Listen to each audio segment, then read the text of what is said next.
Bonjour tout le monde, bienvenue sur ma chaîne pour votre lecture hebdomadaire de cette semaine du 8 au 14 septembre qu'on va faire avec le Rakam Tarot. D'accord, alors cette semaine du mois de septembre, 8 au 14, donc juste après l'éclipse lunaire en Poisson du 7, on va voir s'il y a des répercussions sur cette semaine. Alors, 8 au 14 septembre, qu'est-ce qu'on a?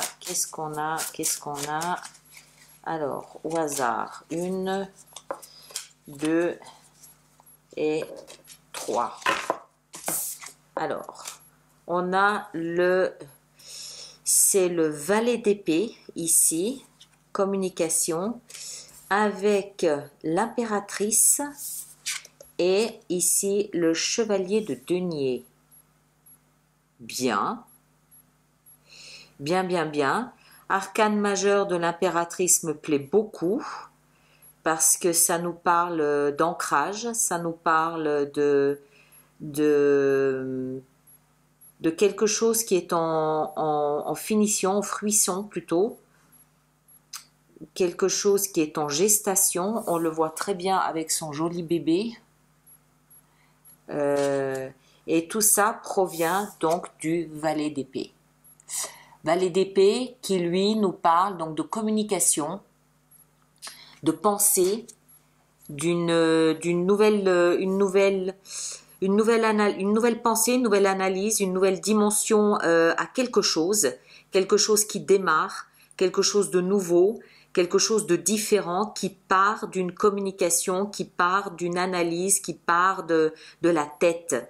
C'est quelque chose qui provient de la tête et qui est naissant, qui est petit, qui démarre, qui ne demande qu'à prendre de l'ampleur, qui ne demande qu'à croître, qui ne demande qu'à s'enraciner. Et ça tombe plutôt bien avec l'impératrice à côté. Le valet d'épée, c'est un petit peu une graine qui va germer au fil de la semaine. Une graine qui commence par une idée, une pensée, une analyse, une communication, une lettre, un message, une formalité, une démarche qu'on entreprend, quelque chose qui provient de la sphère intellectuelle et quelque chose qui est dans l'air. L'épée, c'est l'air. Ce sont les signes d'air, donc c'est quelque chose de fulgurant comme ça dans l'air, une idée, une pensée, quelque chose vraiment qui prend racine. Et ça prend magnifiquement racine avec l'impératrice. Elle est associée à Vénus, elle représente la beauté, elle représente la nature, elle représente la beauté d'une personne, elle représente sa beauté physique mais aussi sa beauté intérieure, elle représente le cycle de la vie, quelque chose qui se termine mais quelque chose qui recommence aussi. Elle connaît l'importance de la gestation. Elle sait très bien qu'une idée ne peut pas prendre racine comme ça tout de suite, et c'est d'ailleurs confirmé par le chevalier de denier. L'idée, ce qui démarre ici au début de la semaine, est probablement issue de l'éclipse lunaire, est dans l'incubateur. Il va falloir du temps, peut-être 9 mois, je ne sais pas, peut-être 3 mois.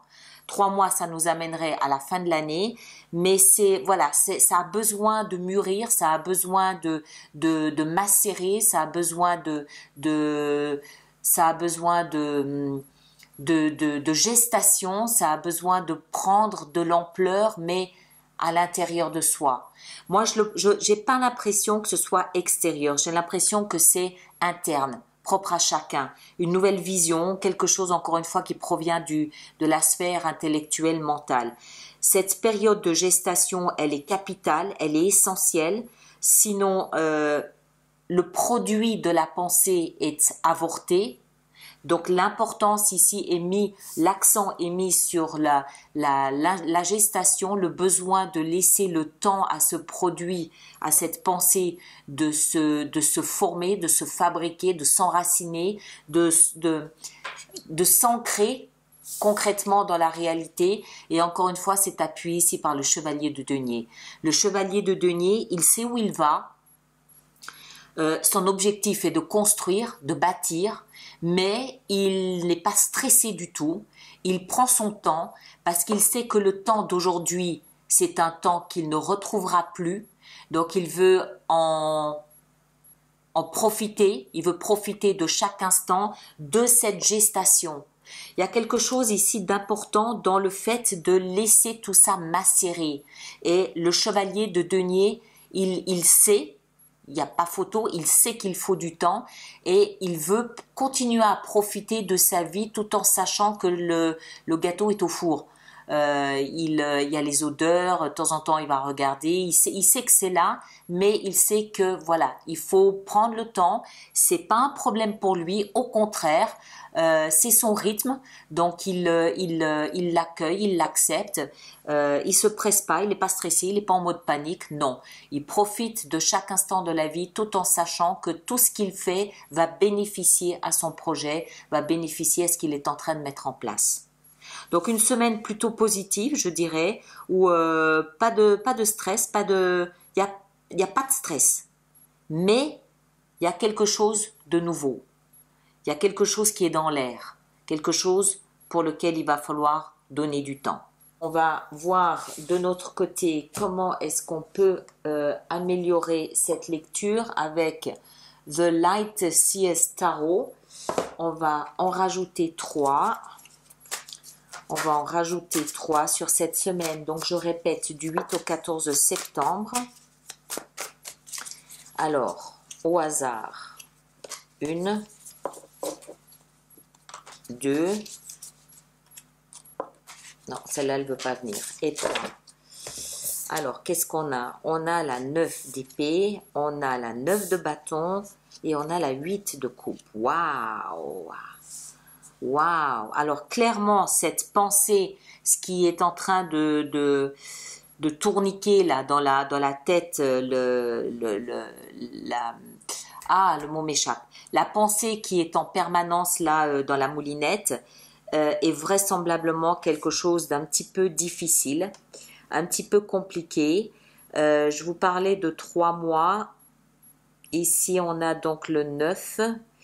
Ouais, moi je vois ça assez rapidement. Je vois ça assez rapidement avec le changement plutôt ici en fin d'année. Donc, le valet d'épée, 9 d'épée. 9 d'épée nous parle de pensée obsédante. Un petit peu anxiogène, un petit peu inquiétante. C'est une pensée qui est omniprésente, qui nous hante, qui nous harcèle. D'accord? Donc il y a vraiment la sphère ici mentale, intellectuelle qui est en surchauffe. Mais ce que ça signifie aussi, c'est qu'il y a peut-être une vision nouvelle d'une situation qui est inquiétante. Enfin, je m'exprime mal. Il y a une vision nouvelle d'une situation qui a pu être oppressante jusqu'à aujourd'hui. Parce que je vois pas l'inverse se mettre en place. Je ne pense pas que ce soit une nouvelle idée qui est oppressante. Je ne crois pas. Je pense que pour sortir de cette oppression, pour sortir de ce stress, on a une idée nouvelle, on a une version nouvelle, on a quelque chose de nouveau qui est en train de gentiment prendre la place de quelque chose qui était angoissant ou inquiétant jusqu'à aujourd'hui, comme une solution, comme un idéal, comme voilà, c'est ça le plan que je dois mettre en place pour sortir de cette situation stressante et inquiétante. Pourquoi je dis ça? Parce que à côté de cette 9 d'épée, on a la 9 de bâton qui montre bien qu'on est dans un état de stress. On est épuisé par ça, on est harassé, on est à bout. Il y a quelque chose ici de contraignant, d'épuisant, physiquement, mentalement. On est dans une situation où il faut que ça s'arrête.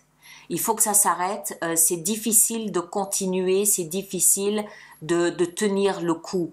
On n'est pas loin de notre objectif, mais il n'empêche que ça devient difficile de tenir bon. Et l'idée ici qui nous vient à l'esprit, c'est tout simplement de partir. Un petit peu comme si on attendait la fin d'une situation. On attend la fin d'une situation On attend là la fin d'une situation parce qu'elle est devenue intenable. Et la seule solution qu'on a trouvée, c'est tout simplement de partir, de tourner les talons. Et c'est cette idée de partir, de tourner les talons qui est représentée par le valet d'épée ici et qui est en gestation. D'accord? C'est peut-être même une pensée qui est née il y a un petit peu plus longtemps, mais qui ce mois de septembre est évidente. C'est ce mois de septembre où c'est une évidence. Et le chevalier de denier, il prend son temps pour partir. Je veux dire par là que c'est une décision, celle de partir, de tourner les talons, c'est une décision qui est mûrement réfléchie et qui est surtout construite. C'est pas une réaction impulsive. C'est une réaction, un désir, une envie qui est mûrement réfléchie et qui est bâtie. On sait là où on veut aller et on va prendre le temps. En fait, ce que ça nous fait comprendre, c'est que la pensée même de partir est un soulagement. C'est pas d'être ailleurs qui sera un soulagement, c'est de partir, de prendre cette décision de partir qui est déjà un soulagement en soi. D'accord? Je vais quand même en rajouter une. Non, je vais faire autrement. Je vais, ici, si j'arrive à les attraper sans tout mettre par terre, je vais voir si on a un petit mot-clé pour cette période ici stressante. Comme on a deux fois le 9, pour moi, cette période stressante ici, elle est vraiment pour ce mois de septembre, pour cette semaine-là particulièrement du mois de septembre. Même si c'est quelque chose qui peut continuer au-delà du 14 septembre ou avoir commencé avant le 8 septembre. On va juste voir ici si on a un petit mot-clé pour cette période. Pour nous aider, on a l'entraide. Donc ça veut dire que cette pression que l'on a, on peut trouver de l'aide si on en demande. Ne restez pas seul si vous avez des idées un petit peu trop lourdes. Demandez de l'aide, on en trouvera autour de soi, avec des amis, avec la famille. On trouvera de l'aide à travers notre entourage. Et après cette 8 de coupe, ah ben voilà. Alors le monde, le valet de bâton et la 3 de bâton. En partant, on clôt un cycle. Il y a quelque chose d'important ici. Je le dis brièvement parce qu'il s'agit d'une semaine, mais cette pensée, à mon avis, encore une fois, issue de cette éclipse lunaire, à mon sens, cette pensée, elle est capitale. Parce que ça y est, il y a une lumière qui s'allume dans la tête et on comprend qu'il faut laisser quelque chose derrière soi, quelque chose d'important. C'est d'ailleurs aussi le message de l'éclipse, soit dit en passant. Et une fois que c'est dans l'incubateur, ça y est, c'est l'idée qui nous sauve. C'est pas le fait d'être ailleurs, c'est l'idée qui nous sauve. Après ce monde, on a le valet de bâton, donc un nouveau départ, à travers lequel, ce nouveau départ, on va pouvoir observer notre avenir, on va pouvoir faire des plans d'avenir, des projets d'avenir, on est ailleurs. Mais encore une fois, ce qui est capital, c'est ce valet d'épée, c'est-à-dire cette pensée, d'accord? Cette sphère mentale qui, cette semaine, va nous faire comprendre qu'il faut partir. Je ne sais pas d'où, je ne sais pas comment, je ne sais pas avec qui ou avec quoi, mais il faut partir. Voilà. Je vous laisse avec ça, j'espère que ça vous aide. Et puis, on se retrouve la semaine prochaine. Merci à vous tous, à très bientôt, bonne semaine.